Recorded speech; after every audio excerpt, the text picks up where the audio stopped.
Hello guys! For today's video, magluto ko og shrimp. Ang kuan ni siya, garlic butter ni siya, then Sprite akong ibutang. So, simple na yun siya guys. Luto sa ta.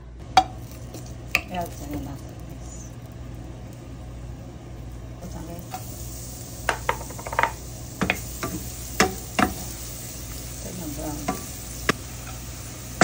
Kaya ni siya guys. Para sa shrimp. Kaya akong shrimp is wala namin ulo.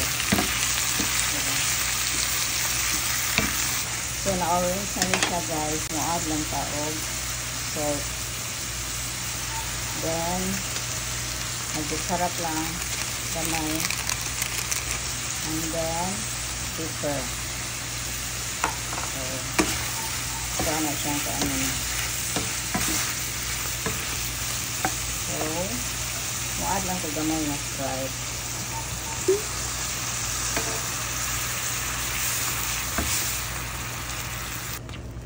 So na guys, kani i-add wala kay parsley, kanilang siya green ra. So 30 seconds pangon na pwede na ka mangaon. So pwede ra sa dili niyo butang og Sprite, ako gibutangan ako kay ganahan o may sabaw-sabaw kamay ako. So that's all for today. Thank you all for watching. Bye.